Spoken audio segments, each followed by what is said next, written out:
December 14th, 1942, 11:47 p.m. A frozen checkpoint outside Camp Petawawa, Ontario, Canada. Corporal James "Jimmy" Dalton pressed his Enfield rifle barrel against the window of a military transport truck carrying 8 men in perfect Canadian Army Scout uniforms. Their papers were flawless. Their accents were Toronto perfect. Their knowledge of military protocol was immaculate. But something felt wrong. The temperature was -18 Celsius. Dalton's breath crystallized in the air as he studied the driver's face. The man smiled with confidence, the kind of confidence that comes from extensive preparation. Behind him, 7 other soldiers sat quietly, their eyes forward, their posture regulation perfect. Everything about them screamed, Canadian military. Everything except the one thing Jimmy Dalton's grandmother had taught him to never forget. How a real Toronto boy talked when he thought nobody important was listening. Before we continue with Jimmy Dalton's incredible story, we need your help to keep these forgotten heroes alive. If you're already hooked by what you're hearing, hit that like button right now. It tells YouTube to share this with more people who care about real history. Subscribe to this channel so you never miss another story of courage and innovation from World War II. And here's something we love. Drop a comment below and tell us where you're watching from. Your country, your city. We have viewers from Buenos Aires to Berlin, from Manila to Montreal. Are you a veteran? Did your grandfather serve? Do you have a connection to this war? We want to hear from you. Now back to that frozen checkpoint in Ontario, where Jimmy Dalton was about to make a decision that would save hundreds of lives. James Dalton was 23 years old, 5'7", and grew up in the Cabbagetown neighborhood of Toronto. His father worked the railways. His mother took in laundry. Jimmy was the kind of kid who knew every alley, every corner store owner, every cop on the beat by their first name. He spoke 2 languages fluently, the King's English they taught at school and the street slang that marked you as a real Cabbagetown boy. He'd enlisted in September 1939, the same week Canada declared war. They'd assigned him to the Veterans Guard of Canada initially, security duty at military installations across Ontario and Quebec. It was unglamorous work. No medals, no glory. Just cold nights checking papers and watching for trouble that supposedly never came this far from Europe. Between August 1940 and December 1942, 17 Canadian military personnel disappeared under mysterious circumstances. All were scout units. All vanished during routine patrols or transfers between installations. The Royal Canadian Mounted Police investigated. Military intelligence investigated. Nobody found bodies. Nobody found witnesses. The men simply ceased to exist. What made it worse was the pattern of intelligence breaches. Convoy schedules leaked. Training exercise locations compromised.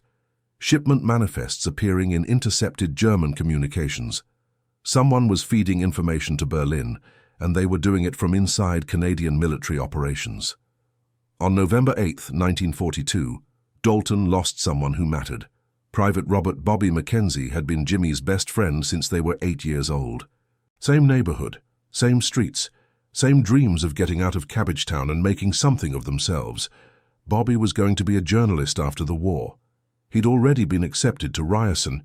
He and Jimmy had plans to share an apartment on Queen Street, split the rent, make it work. Bobby disappeared during a routine patrol near Kingston, Ontario. His unit reported him present at roll call. 2 hours later, he was gone. They found his rifle, they found his helmet, they never found Bobby. The official report said, deserted. Jimmy knew better. Bobby Mackenzie wouldn't desert. Something had happened to him, something connected to the pattern nobody else seemed to see. The problem wasn't the security protocols. The problem wasn't the identification papers. The problem was that everyone assumed the threat came from outside. Jimmy Dalton realized something nobody else had considered. What if the enemy was already inside? What if German intelligence had been training operatives to infiltrate Canadian units? Perfect uniforms, perfect documentation, perfect English. But underneath the preparation, they'd still be German. It started with something small. November 19, 1942. Dalton was processing a group of 6 scouts transferring to Camp Borden. Their papers were immaculate. Their commanding officer had signed everything. But when one of them mentioned grabbing a pop from the canteen, Dalton's instincts fired. Nobody from Toronto called it pop. They called it soda. The word pop was American Midwest, Michigan, Wisconsin, not Ontario. He didn't stop them that night, he wasn't certain enough, but he started paying attention differently. Dalton began keeping a small notebook. He wrote down phrases, words, pronunciations. He started asking questions that seemed casual but weren't. Where'd you play hockey growing up? What corner store did you buy penny candy from? Who won the '38 Grey Cup? The answers told him everything. A real Toronto kid could describe the layout of Maple Leaf Gardens blindfolded. They knew that streetcars were red rockets, that the exhibition was called The X, that you bought fish and chips on Friday from the place on Queen Street with the painted brick. They knew who Busher Jackson was. They knew what going up to cottage country meant. German intelligence could teach their operatives to speak perfect English. They could memorize Canadian geography, military structure, cultural references, but they couldn't replicate 20 years of living on specific streets, knowing specific people, speaking the unconscious slang that marked you as authentically local. Between November 20th and December 14th, 1942, Dalton developed what he privately called the neighborhood test. A series of casual questions that seemed like friendly conversation but were actually a sophisticated verbal trap. He didn't tell his superiors. The official military intelligence doctrine stated that proper documentation and official authorization were sufficient for identification. Any soldier questioning legitimate orders could face court-martial for insubordination. But Bobby Mackenzie was dead, and Jimmy Dalton wasn't going to let more men disappear. The night of December 14th started routine. Dalton was manning Checkpoint 7 on the southern perimeter of Camp Petawawa. Temperature dropping, light snow, the kind of night where you just wanted your shift to end.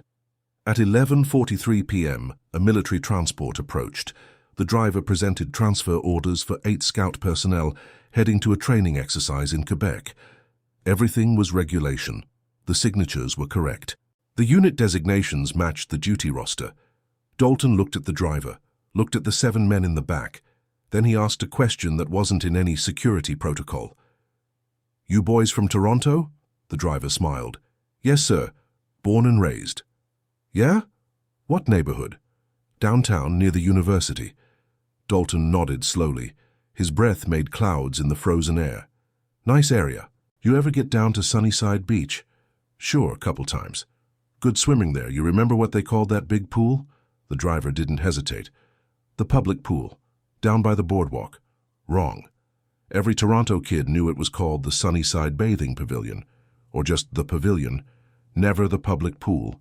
Dalton felt ice in his stomach that had nothing to do with the temperature. He kept his voice casual. Right. Hey, you know what? My buddy Bobby Mackenzie was from Toronto too. You know the Mackenzies? They ran a store on Parliament Street." The driver's expression remained friendly. "Can't say I do, sir. Big city." "Yeah, big city." Dalton adjusted his grip on his rifle. His palms were sweating despite the cold. "You boys must be freezing. Why don't you step out, stretch your legs while I process these papers inside?" The driver's smile didn't change, but his eyes did. Just for a second. A flicker of calculation. "Actually, sir, we're running behind schedule. The orders specify—" "I understand the orders, Private." Dalton's voice hardened. "Step out of the vehicle." What happened next took 17 seconds. The driver reached for something that wasn't his identification. Dalton saw the movement and fired one round through the door panel, aiming low. The man screamed. The rear door of the transport burst open, and 3 men came out shooting with Luger pistols, German sidearms that no Canadian scout would carry. The checkpoint exploded into chaos. Dalton threw himself behind the guard post as bullets sparked off metal. He pulled the alarm bell cord. The installation siren began wailing. He could hear shouting in German from the transport. They'd dropped the accent now, no more pretense. 30 seconds later, the camp's quick reaction force arrived. The firefight lasted 4 minutes. When it ended, 2 of the infiltrators were dead. 6 were wounded and captured. In the back of the transport, underneath false floorboards, they found 8 Canadian Army Scout uniforms soaked in blood. The real scouts had been murdered 3 days earlier, their bodies dumped in the Ottawa River. The German team had taken their uniforms, their identification, their orders. They'd done it successfully at least 4 times before. Under interrogation, The captured Germans revealed they were part of Operation Nordlicht, Northern Light, a German military intelligence program to infiltrate Canadian military installations. The operatives had been trained at a facility outside Hamburg for 18 months. They'd studied Canadian culture, practiced accents, memorized geography. Some had even lived in Canada before the war, but nobody had taught them neighborhood slang. Nobody had explained that Canadian English wasn't just proper grammar and pronunciation. It was knowing what a double-double meant. It was knowing that you played shinny, not street hockey. It was knowing the words for things that weren't in any textbook. The captured intelligence revealed that German operatives had successfully infiltrated 12 different installations over 22 months. They'd stolen classified information about convoy routes, training schedules, equipment shipments, and troop deployments. That information had contributed to at least 7 successful U-boat attacks in the Gulf of St. Lawrence. 17 Canadian soldiers had been murdered and replaced. Bobby Mackenzie had been one of them. The Royal Canadian Mounted Police raided the boarding house where the infiltration team had been staged. They found documents, German radio equipment, and detailed files on Canadian military installations.